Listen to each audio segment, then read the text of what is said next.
In this video, we are looking at one of the latest cables from Effect Audio. Their signature series got a refresh recently, and this is the Cadmus II. This is the SPC cable in the series. They have three cables if you are unaware of them. There is Eros S, that is a hybrid cable, while the Aries S Mark II or Series 2 is the pure copper cable, while this one is the SPC cable priced at $250. This is a big investment in a cable, to be precise. And if you do not have IEMs in the price range of $400 $500, I do not recommend you to opt for these cables because these are expensive cables.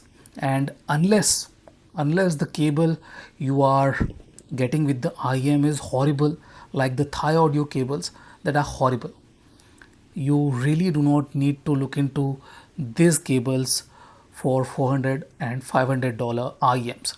If you have a FIO or something like Kinera IEM, I will not suggest you to go for this until unless you are willing to use this cable with multiple IEMs.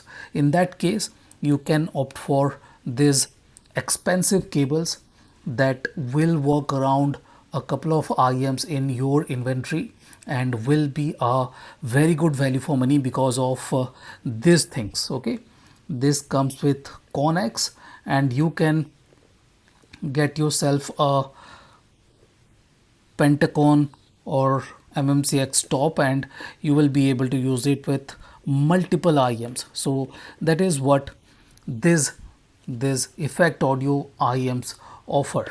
Okay, now unlike the last generation, we do not get a carry case.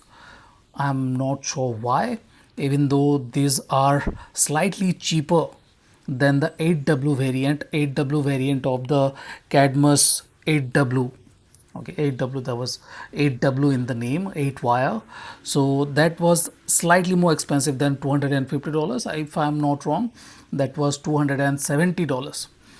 Maybe they could have charged those extra 20 and could have given a case, a better case than that one, but they have decided not to include a case here. So let's talk about what has changed.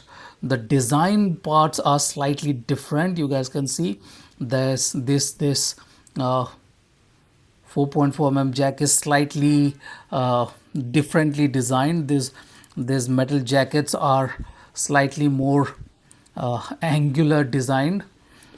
The Y splitter is slightly smaller with different kind of inlay in it, while the socket here, or you can say the 2-pin or whatever you guys will like to call it, is exactly same.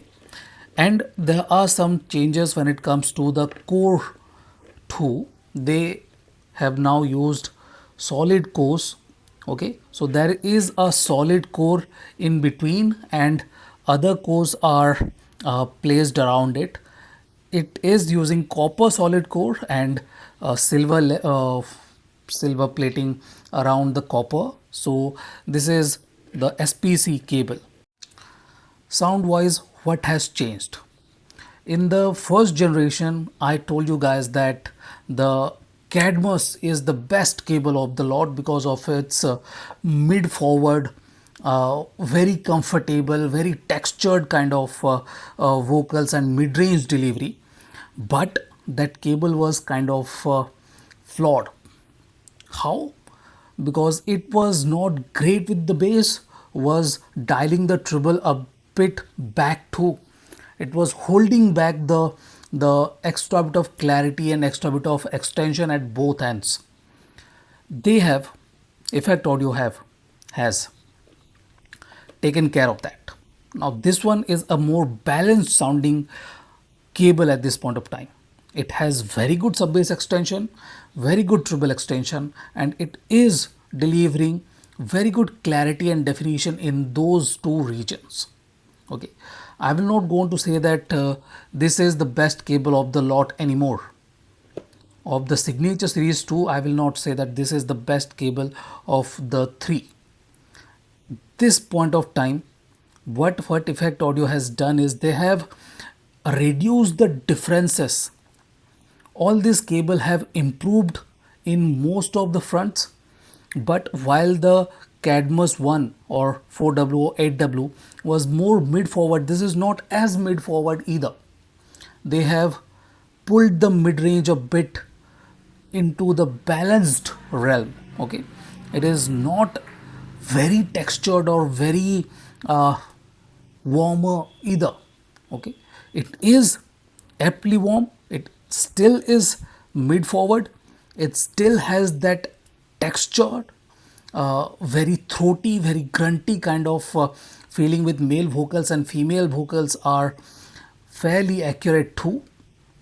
Cohesion and everything is fantastic, tonality is very good. It still is, this mid range is still in the warmer side, but it is not as warm as the first generation. What's happening with the treble? As I said, treble is very good extension. It has now gained plenty of air, and to my surprise, it has gained very good back and foreground separation and contrast too. So this IM cable is very good if you want a slightly mid forward sound signature with very good bass. Okay, bass is fairly fuller, it has very good sub bass extension, very good mid bass body. It does not feel like the first generation, which was kind of dialing the bass down, pulling the note weights back, and was lacking a bit of body too. This is much more balanced, but it has lost the flavoring of the first generation, which was, as I said, was warmer, fuller, thicker. In any case, you should, if you want to, you should definitely pair this with a V-shaped IM. Okay, an IM that is not really great with the mid-range will be very comfortable, more balanced, and vocal friendly, if not vocal forward, with this cable. Pair it with something like a 64 audio U4S, and you will feel that yes, this IM too can deliver very good, very textured mid range. So yeah, this is it. This is my standalone review of the Cadmus sound quality. If you are worried about the build quality, this is tightly braided. Okay, no issues with the braiding, and you guys can see it is not holding a lot of memory either. So this is good. This is very good with the memory, and this is not stiff like the 8W version, because 8W had thicker cores. Okay, 8W version had thicker cores, and they were slightly on the stiffer, slightly annoying side. But this is not. This is much more compliant. So this is it. This is my standalone review of the Cadmus 2 from Effect Audio.